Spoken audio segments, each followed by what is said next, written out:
Assalamualaikum warahmatullahi wabarakatuh. Perkenalkan, nama saya Fadila Muharromah dari kelas manajemen reguler 2C Universitas Muhammadiyah Cirebon. Di sini saya akan menjawab pertanyaan. Ada 5 pertanyaan. Yang pertama, jelaskan mengenai jual beli dalam perspektif Islam.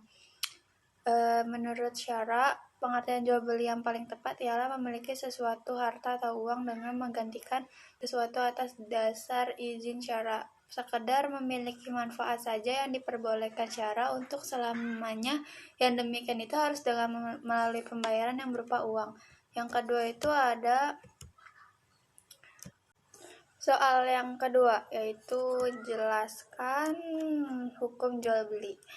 Menurut pemahaman Abdul Rahman, dalam memahami hukum jual beli didasarkan pada hadis riwayat Muslim dan ayat-ayat Al-Quran, dan Allah telah menghalalkan jual beli dan mengharamkan riba. Al-Baqarah ayat 275.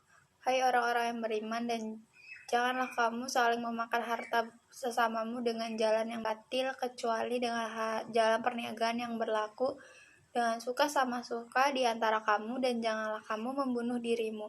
Sesungguhnya Allah yang adalah maha penyayang kepadamu. Surat An-Nisa ayat 29.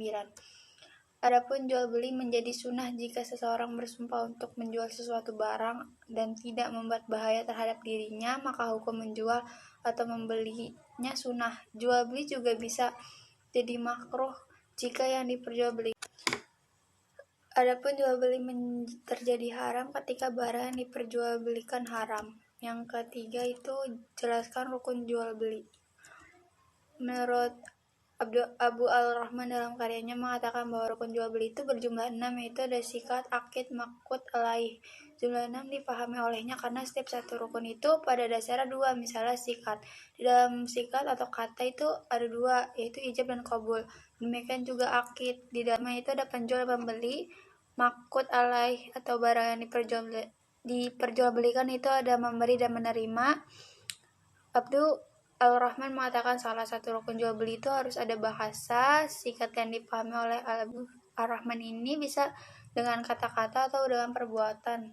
Yang keempat itu jelaskan terjadi perbedaan terhadap mengenai sahnya siapa yang boleh sebagai penjual dan pembeli. Jawaban yang keempat itu perbedaan pendapat dalam memaknai Al-Quran. Itu dikarenakan Al-Quran syarat dengan keunikannya, yakni memiliki makna harfiah, ibrah, syiraat, lataif, dan hakai. Khusus untuk makna hakai hanya bisa ditangkap oleh para nabi dan rasul. Level ulama hanya mampu menangkap makna tingkat lataif. Atas dasar inilah perbedaan paham yang terjadi merupakan sebuah khazanah Islam, yang berarti perbendaharaan atau kekayaan dalam Islam. Pada intinya, seluruh ulama berpendapat bahwa orang yang boleh melakukan jual beli adalah orang yang mukallaf atau orang yang sudah balik dan berakal. Dan juga bisa membedakan perbedaan para ulama yang terjadi dalam memaknai 2 hal ini. Yang pertama, mukallaf atau orang yang sudah balik dan berakal. Yang kedua itu orang. Yang kelima, pertanyaan terakhir, yaitu jelaskan barang apa saja yang diperbolehkan dan diperjualbelikan. Dalam Islam tidak semua barang dapat diperjualbelikan, adapun beberapa kriteria yang harus diperhatikan. Pertama, ada manfaatnya. Yang kedua, suci. Dengan demikian secara umum barang yang tidak ada manfaatnya dan najis ada salah satunya dihukumi tidak sah diperjualbelikan. Barang yang dijual beli selain suci dan manfaat juga harus dapat dilihat, boleh tidak terlihat atau tidak boleh terlihat atau goib, tetapi sudah harus dimiliki oleh penjual. Adapun teknis penjualannya cukup disebutkan sifat-sifat barang tersebut. Ibnu Qasim.